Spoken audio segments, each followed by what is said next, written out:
ರಾಮಾಯಣ ಸಂಪೂರ್ಣ ಕಥೆ ಭಾಗ 1 ಶ್ರೀರಾಮನ ಅವತಾರ ಧರ್ಮದ ಆರಂಭ. ನಮಸ್ಕಾರ. ಸಾವಿರಾರು ವರ್ಷಗಳಿಂದ ಮಾನವಕುಲಕ್ಕೆ ದಾರಿದೀಪವಾಗಿರುವ ಒಂದು ಮಹಾನ್ ಕಥೆ ಇದೆ.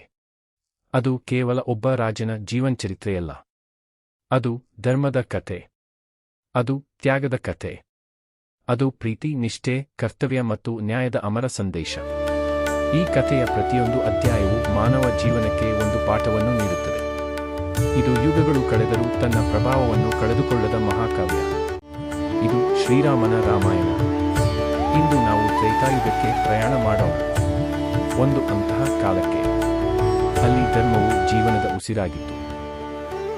ರಾಜರು ಪ್ರಜೆಗಳಿಗಾಗಿ ಬದುಕುತ್ತಿದ್ದರು. ಋಷಿಗಳು ತಪಸ್ಸಿನ ಮೂಲಕ ಜಗತ್ತಿಗೆ ಜ್ಞಾನವನ್ನು ನೀಡುತ್ತಿದ್ದರು. ಮತ್ತು ದೇವರುಗಳೇ ಮಾನವರ ರೂಪದಲ್ಲಿ ಭೂಮಿಗೆ ಅವತರಿಸುತ್ತಿದ್ದರು. ಅಯೋಧ್ಯೆ ಸಮೃದ್ಧಿಯ ನಗರಿ. ಸರಯೂ ನದಿಯ ದಡದಲ್ಲಿ ಒಂದು ಅದ್ಭುತ ನಗರಿ ಇತ್ತು. ಅದರ ಹೆಸರು ಅಯೋಧ್ಯೆ. ಎತ್ತರದ ಅರಮನೆಗಳು, ವಿಶಾಲವಾದ ಬೀದಿಗಳು, ಹಸಿರು ತೋಟಗಳು, ವೇದಘೋಷಗಳಿಂದ ಮೊಳಗುತ್ತಿದ್ದ ದೇವಾಲಯಗಳು, ಸಂತೋಷದಿಂದ ಬದುಕುತ್ತಿದ್ದ ಪ್ರಜೆಗಳು. ಈ ನಗರಿಯನ್ನು ನೋಡಿದ ಪ್ರತಿಯೊಬ್ಬರೂ ಹೇಳುತ್ತಿದ್ದರು, ಇದು ಭೂಮಿಯ ಮೇಲಿನ ಸ್ವರ್ಗ. ಈ ಮಹಾನ್ ರಾಜ್ಯವನ್ನು ಆಳುತ್ತಿದ್ದವರು ಇಕ್ಷ್ವಾಕು ವಂಶದ ಮಹಾರಾಜ ದಶರಥ. ಅವರು ಪರಾಕ್ರಮಿ, ಧರ್ಮನಿಷ್ಠ, ಪ್ರಜೆಗಳನ್ನು ತಮ್ಮ ಮಕ್ಕಳಂತೆ ಪ್ರೀತಿಸುತ್ತಿದ್ದರು. ಅವರ ಆಡಳಿತದಲ್ಲಿ ಅನ್ಯಾಯಕ್ಕೆ ಸ್ಥಾನ ಇರಲಿಲ್ಲ. ಶತ್ರುಗಳು ಅವರ ಹೆಸರನ್ನು ಕೇಳಿದರೆ ಭಯಪಡುತ್ತಿದ್ದರು. ಪ್ರಜೆಗಳು ಅವರನ್ನು ಕಂಡರೆ ಗೌರವದಿಂದ ತಲೆಬಾಗುತ್ತಿದ್ದರು. ಆದರೆ ಇಷ್ಟೊಂದು ವೈಭವದ ಮಧ್ಯೆಯೂ ರಾಜನ ಹೃದಯದಲ್ಲಿ ಒಂದು ನೋವು ಇತ್ತು. ಅವರಿಗೆ ಸಂತಾನ ಇರಲಿಲ್ಲ. ರಾಜ್ಯಕ್ಕೆ ಉತ್ತರಾಧಿಕಾರಿ ಇರಲಿಲ್ಲ. ಪ್ರತಿದಿನ ಅರಮನೆಯ ವೈಭವ ಹೆಚ್ಚಾಗುತ್ತಿತ್ತು.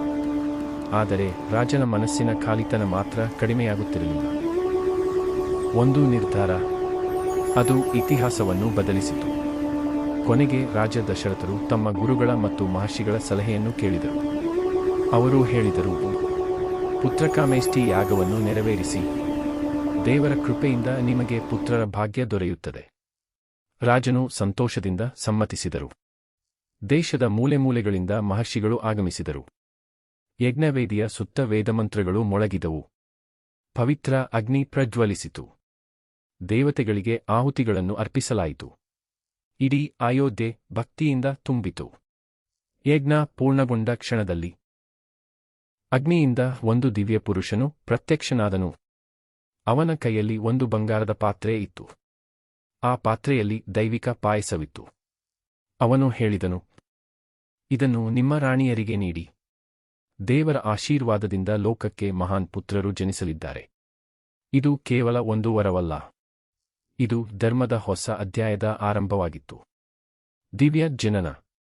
ಕಾಲ ಕಳೆಯಿತು. ಒಂದು ಶುಭ ದಿನ. ಅಯೋಧ್ಯೆಯ ಅರಮನೆಗಳಲ್ಲಿ ಮಂಗಳವಾದ್ಯಗಳು ಮೊಳಗಿದವು. ಸಂತೋಷದ ಕೂಗು ಎಲ್ಲೆಡೆ ಕೇಳಿಸಿತು. ಮಹಾರಾಣಿ ಕೌಸಲ್ಯೆಯ ಗರ್ಭದಿಂದ ಶ್ರೀಮಹಾವಿಷ್ಣುವಿನ ಅವತಾರರಾದ ಶ್ರೀರಾಮರು ಜನಿಸಿದರು. ಕೈಕೇಯಿಯಿಂದ ಭರತ, ಸುಮಿತ್ರೆಯಿಂದ ಲಕ್ಷ್ಮಣ ಮತ್ತು ಶತ್ರುಘ್ನ. ಇಡೀ ರಾಜ್ಯ ಹಬ್ಬದ ವಾತಾವರಣದಲ್ಲಿ ಮುಳುಗಿತು. ಆಕಾಶದಿಂದ ದೇವತೆಗಳು ಪುಷ್ಪವೃಷ್ಟಿ ಮಾಡಿದರೆಂದು ಪುರಾಣಗಳು ವರ್ಣಿಸುತ್ತವೆ. ಋಷಿಗಳು ಆಶೀರ್ವದಿಸಿದರು. ಪ್ರಜೆಗಳು ದೀಪಗಳನ್ನು ಹಚ್ಚಿ ಸಂಭ್ರಮಿಸಿದರು. ಯಾಕೆಂದರೆ ಅವರಿಗೆ ತಿಳಿದಿರಲಿಲ್ಲ, ಈ ಶಿಶು ಕೇವಲ ರಾಜಕುಮಾರನಲ್ಲ, ಇವನು ಯುಗಯುಗಾಂತರಗಳ ಆದರ್ಶವಾಗಲಿದ್ದಾನೆ. ಬಾಲ್ಯ ವಿನಯದ ಪ್ರತೀಕ. ಕಾಲವು ನಿಧಾನವಾಗಿ ಮುಂದೆ ಸಾಗಿತು. 4 ರಾಜಕುಮಾರರು ಬೆಳೆದರು. ಆದರೆ ಅವರಲ್ಲಿ ಶ್ರೀರಾಮರು ವಿಶಿಷ್ಟರಾಗಿದ್ದರು. ಅವರ ಮುಖದಲ್ಲಿ ಯಾವಾಗಲೂ ಶಾಂತಿ, ಮಾತಿನಲ್ಲಿ ವಿನಯ, ವರ್ತನೆಯಲ್ಲಿ ಗೌರವ. ಹಿರಿಯರನ್ನು ಕಂಡರೆ ತಲೆಬಾಗುತ್ತಿದ್ದರು. ಕಿರಿಯರನ್ನು ಕಂಡರೆ ಪ್ರೀತಿಯಿಂದ ಮಾತನಾಡುತ್ತಿದ್ದರು. ಯಾರಿಗೂ ನೋವಾಗದಂತೆ ನಡೆದುಕೊಳ್ಳುವುದು ಅವರ ಸಹಜ ಗುಣವಾಗಿತ್ತು. ಲಕ್ಷ್ಮಣರು ಬಾಲ್ಯದಿಂದಲೇ ರಾಮರನ್ನು ನೆರಳಿನಂತೆ ಅನುಸರಿಸುತ್ತಿದ್ದರು. ಅವರ ಪ್ರೀತಿ ಮಾತಿನಲ್ಲಿ ಹೇಳಲಾಗದಷ್ಟೂ ಆಳವಾಗಿತ್ತು. ಭರತನು ಧರ್ಮಪ್ರಿಯನಾಗಿದ್ದನು. ಶತ್ರುಘ್ನನು ವಿನಯಶೀಲನಾಗಿದ್ದನು. 4 ಸಹೋದರರು ಪರಸ್ಪರ ಪ್ರೀತಿಯ ಆದರ್ಶವಾಗಿದ್ದರು. ಗುರುಕುಲದ ಶಿಕ್ಷಣ.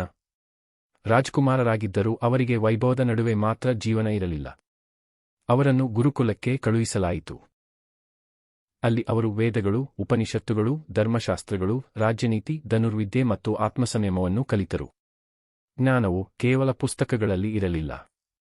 ಪ್ರಕೃತಿಯಲ್ಲೂ ಇತ್ತು, ವಿನಯದಲ್ಲೂ ಇತ್ತು, ಸೇವೆಯಲ್ಲೂ ಇತ್ತು. ಶ್ರೀರಾಮರು ಪ್ರತಿಯೊಂದು ಪಾಠವನ್ನು ಸಂಪೂರ್ಣ ಮನಸ್ಸಿನಿಂದ ಅಳವಡಿಸಿಕೊಂಡರು. ಅವರು ಎಂದಿಗೂ ತಮ್ಮ ಸಾಮರ್ಥ್ಯದ ಬಗ್ಗೆ ಅಹಂಕಾರಪಡಲಿಲ್ಲ. ಅವರು ಅರಿತಿದ್ದರು, ನಿಜವಾದ ಶಕ್ತಿ ವಿನಯದಲ್ಲಿದೆ. ಒಬ್ಬ ಆದರ್ಶ ಯುವರಾಜನ ರೂಪುಗೊಳಿಕೆ. ವರ್ಷಗಳು ಕಳೆದವು. ಶ್ರೀರಾಮರು ಧೈರ್ಯಶಾಲಿ ಯೋಧರಾದರು. ಆದರೆ ಅವರ ಮಹತ್ವ ಕೇವಲ ಯುದ್ಧಕಲೆಯಲ್ಲಿ ಇರಲಿಲ್ಲ. ಅವರ ನಿಜವಾದ ಶಕ್ತಿ, ಅವರ ಸತ್ಯನಿಷ್ಠೆ, ಅವರ ಕರುಣೆ, ಅವರ ಕರ್ತವ್ಯ ಪ್ರಜ್ಞೆ. ಅವರು ಎಂದಿಗೂ ಕೋಪವನ್ನು ತಮ್ಮ ಮೇಲೆ ಆಳಲು ಬಿಡಲಿಲ್ಲ. ಎಂದಿಗೂ ಅಹಂಕಾರವನ್ನು ಮನಸ್ಸಿಗೆ ಪ್ರವೇಶಿಸಲು ಬಿಡಲಿಲ್ಲ. ಪ್ರಜೆಗಳು ಅವರನ್ನು ನೋಡಿದಾಗ ಭವಿಷ್ಯದ ಆದರ್ಶ ರಾಜನನ್ನು ಕಾಣುತ್ತಿದ್ದರು. ಮಹರ್ಷಿಗಳು ಅವರನ್ನು ನೋಡಿದಾಗ ಧರ್ಮದ ಜೀವಂತ ರೂಪವನ್ನು ಕಾಣುತ್ತಿದ್ದರು. ದೇವತೆಗಳು ಅವರನ್ನು ನೋಡಿದಾಗ ಭೂಮಿಯ ಮೇಲಿನ ತಮ್ಮ ಆಶೆಯನ್ನು ಕಾಣುತ್ತಿದ್ದರು. ಭಾಗ 1 ಅಂತ್ಯ. ಮುಂದಿನ ಅಧ್ಯಾಯದ ಮುನ್ನೋಟ. ಆದರೆ ಧರ್ಮದ ದಾರಿಯಲ್ಲಿ ನಡೆಯುವವನಿಗೆ ಪರೀಕ್ಷೆಗಳು ತಪ್ಪುವುದಿಲ್ಲ. ಶೀಘ್ರದಲ್ಲೇ ಅಯೋಧ್ಯೆಯ ಅರಮನೆಗೆ ಒಬ್ಬ ಮಹಾನ್ ಋಷಿ ಆಗಮಿಸಲಿದ್ದಾರೆ. ಅವರ ಒಂದು ವಿನಂತಿಯು ಶ್ರೀರಾಮರ ಜೀವನವನ್ನೇ ಬದಲಾಯಿಸಲಿದೆ. ಅಲ್ಲಿಂದ ಆರಂಭವಾಗುತ್ತದೆ ಅರಣ್ಯದ ಮೊದಲ ಯಾತ್ರೆ, ತಾಟಕಿಯ ವಧೆ, ಅಹಲ್ಯೆಯ ಉದ್ಧಾರ ಮತ್ತು ಜಗತ್ತನ್ನು ಆಶ್ಚರ್ಯಗೊಳಿಸಿದ ಸೀತಾ ಸ್ವಯಂವರ. ಮುಂದುವರಿಯುತ್ತದೆ. ಮುಂದಿನ ಭಾಗ 2ರಲ್ಲಿ ವಿಶ್ವಾಮಿತ್ರರ ಆಗಮನದಿಂದ ಆರಂಭಿಸಿ ತಾಟಕಿ ವಧೆ, ಅಹಲ್ಯೆಯ ಉದ್ಧಾರ, ಸೀತಾ ಸ್ವಯಂವರ ಮತ್ತು ಶಿವಧನುಸ್ಸು ಮುರಿದ ಅದ್ಭುತ ಪ್ರಸಂಗವನ್ನು ವಿವರಿಸುತ್ತೇನೆ. ಈ ವಿಡಿಯೋ ನಿಮಗೆ ಇಷ್ಟವಾದರೆ ಈಗಲೇ ನಮ್ಮ ಚಾನೆಲ್ಗೆ ಸಬ್ಸ್ಕ್ರೈಬ್ ಮಾಡಿ ಮತ್ತು ಬೆಲ್ ಐಕಾನ್ ಅನ್ನು ಒತ್ತುವುದನ್ನು ಮರೆಯಬೇಡಿ. ಈ ವಿಡಿಯೋಗೆ ಲೈಕ್ ಮಾಡಿ, ನಿಮ್ಮ ಸ್ನೇಹಿತರೊಂದಿಗೆ ಶೇರ್ ಮಾಡಿ ಮತ್ತು ನಿಮ್ಮ ಅಭಿಪ್ರಾಯವನ್ನು ಕಾಮೆಂಟ್ ಮೂಲಕ ನಮಗೆ ತಿಳಿಸಿ. ಇಂತಹ ಇನ್ನಷ್ಟು ಪ್ರೇರಣಾದಾಯಕ, ಜ್ಞಾನವರ್ಧಕ ಮತ್ತು ಮನಸ್ಸಿಗೆ ಸ್ಫೂರ್ತಿ ನೀಡುವ ಕನ್ನಡ ವಿಡಿಯೋಗಳಿಗಾಗಿ ನಮ್ಮೊಂದಿಗೆ ಸದಾ ಇರಿ. ಮತ್ತೊಂದು ಅದ್ಭುತ ವಿಡಿಯೋದಲ್ಲಿ ಮತ್ತೆ ಭೇಟಿಯಾಗೋಣ. ಅಲ್ಲಿಯವರೆಗೆ ಧನ್ಯವಾದಗಳು. ನಮಸ್ಕಾರ.